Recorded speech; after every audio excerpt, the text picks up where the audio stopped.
Nice game there. It was really topsy-turvy at points, but Levy, he composed himself despite the horrendous time trouble, and he strikes and gets on the scoreboard. And something to remember about this match is there's two sides to every coin, Robert. There's, of course, Levy is putting himself in crazy time trouble. But if there's someone who can get himself out of this crazy time trouble, it's also Levy. So you live by the sword, die by the sword. It's kind of part of his style. It's just he plays a bit slower because he is so confident in his bullet chest that when you're playing these 5-minute games, he's like, oh, okay, I got 30 seconds.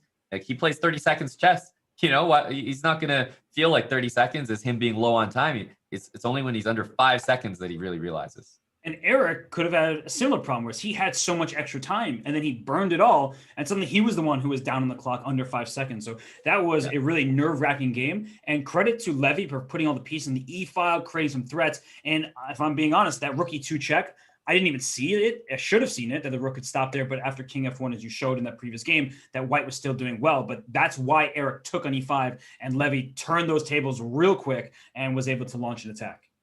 Yeah, and we're already into this next game. The moves are flying.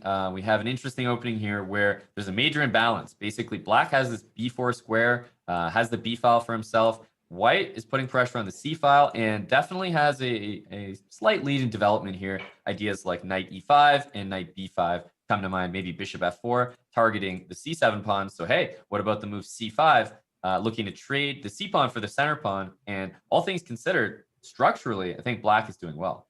Black has a really nice looking position. And one important thing is the pawn's on A7, because if one of the white pieces wants to go the B5 square, you can play A6, like if the knight gets in there to kick it out. Whereas that B4 square, that's an outpost. White does not have a pawn that can kick any of black's pieces out. And so rook coming to B8 soon, it looks like it can be very promising for Eric, and he is a bit ahead on the clock. We're going to say this often, it feels like, in the match, but he already has a lead of almost 30 seconds. And if he can maintain that with the strong central pawn structure he has, that pawn on D5, really good one, then he should have the upper hand as this game continues.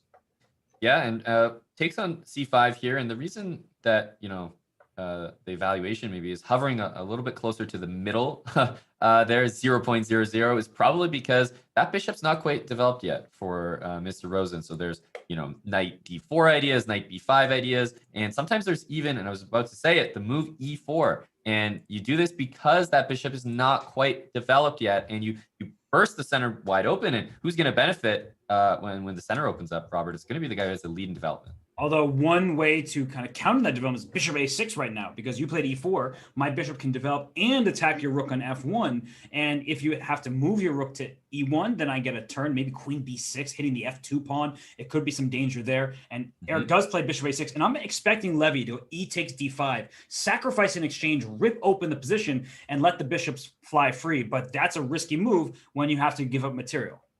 Yeah, it's something to consider, because the other option, rook E1, he's probably looking at the move queen B6 and saying, wait a minute, how do I, defend F2? Because after queen B6, let's not forget that E pawn is going to be hanging the bishop, pinning the knight on F6 to the queen. After queen B6, remember, that pin is not there anymore. That's right. And knight G4 moves happen fast. Before you know it, F2 falls. So that could be very dangerous. And Levy trying to figure this out. He can go knight B5 as well to block that bishop's attack of the rook, but then the E4 pawn is really without defenders. So that looks pretty risky. So I don't know. The way he's thinking, it makes it hard for me to, tie together thinking and giving up the material. So he does play knight to B5, which gives up the pawn with D takes E4.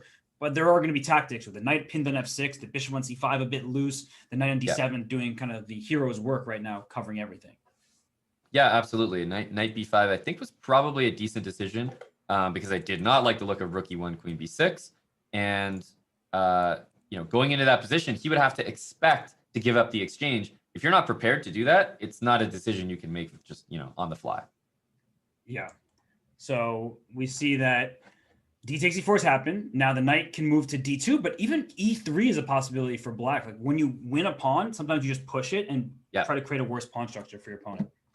That's a great point. And the other thing that is involved with that E3 idea is that black does not care about bishop takes A8. In a lot of positions, that bishop on G2 is probably Levy's best piece. And you give that up, look how weak the white king is going to be. So E3, definitely a consideration here.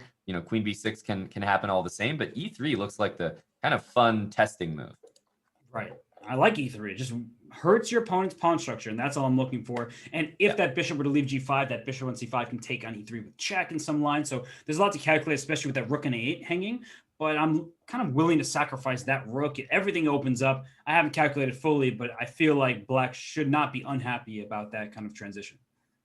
Yep. He's thinking a lot here. So Rosen is investing his time back into the position.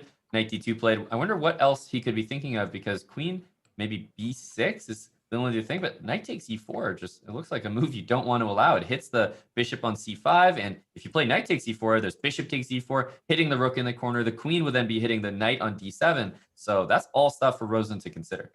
Yeah, that opening of the position favors a bishop on the longest diagonal, the bishop on g2. You're pointing out the bishop on c8 wasn't doing much, the bishop on a6 perhaps not doing as much either, except for being able to capture the knight. And e3 was played here, so that hits the knight on d2. He immediately takes back, and I think I would really consider taking that knight on b5, because it's just bothering me, and then putting my rook on b8. But then that c6 square, we've seen this happen in previous matches where there's a pawn on b5, a bishop getting into c6, and that could be really annoying.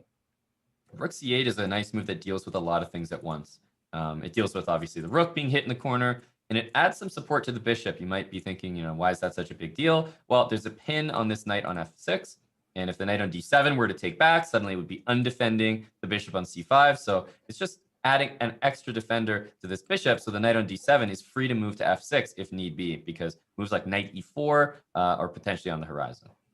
Yes, and h6 would be a big threat for black, right? Because then you remove the defender of the e3 pawn, and that pawn can be taken with check. So h6 is the simple threat. How do we deal with that? And maybe we have to protect this e3 pawn. But if you play a move like queen e2, you're walking into a new pin. That could be awkward. Knight c4 looks strong because you protect e3, and you also open the d file for your pieces. But I'm already looking at knight to b6. Let's trade off knights. Let's try to get that e3 pawn. And I feel like white's pawn structure is just worse here.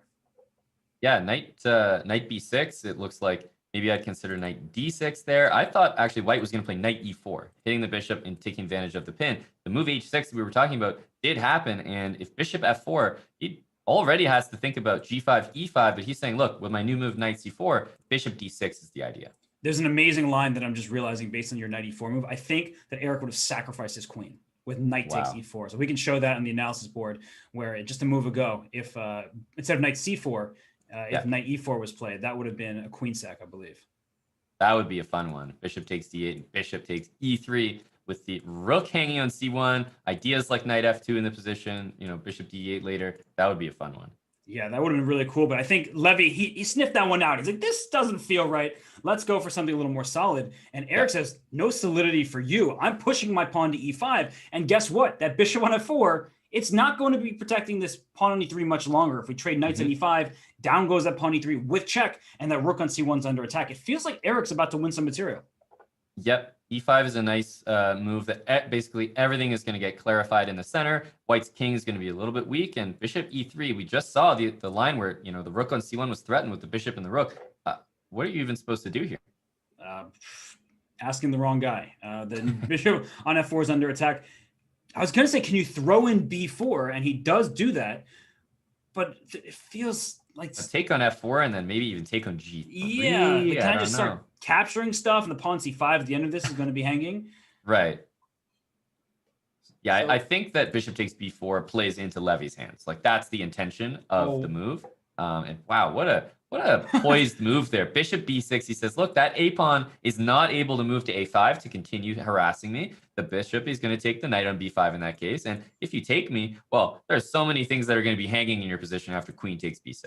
The bishop's trapped on f4. It's trapped in the center of the board. It has no free squares to go to. So what a restrained move by Eric. And now just rook takes c1 and e takes f4. You win a piece. Yeah, just plain and simple. There's nothing to do here. e3 is still weak, still pinned. I mean, that's one of the cleanest pieces you'll ever see, with knight g4 following this up. Yeah, and you look at the clock, 5 seconds left for Levy. So he knows he's in trouble. Eric, he's seizing the momentum here in this match. He won the first game. Levy evened it. Now, again with the black pieces. If Eric can convert this, it'll be the third win with black in the match.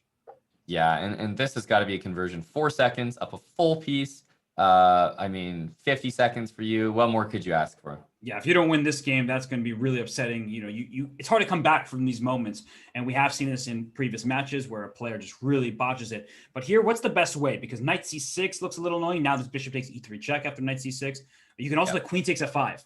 You can take that knight first and then take on e3. So it's your just for style points, but it looks like nobody's needing them here. b5 though will be played, and I think the easiest is bishop b7. It looks funny because you're walking into maybe knight e7 check, but the rook was guarding that from e3. That's right. Now the trade of bishops can happen. The rook should probably go on over to the a3 square. There it goes. The b pawn can't move the knight d7. Now knight b6 probably just scoops up the a4 pawn. I believe so. Knight b6 now, same idea.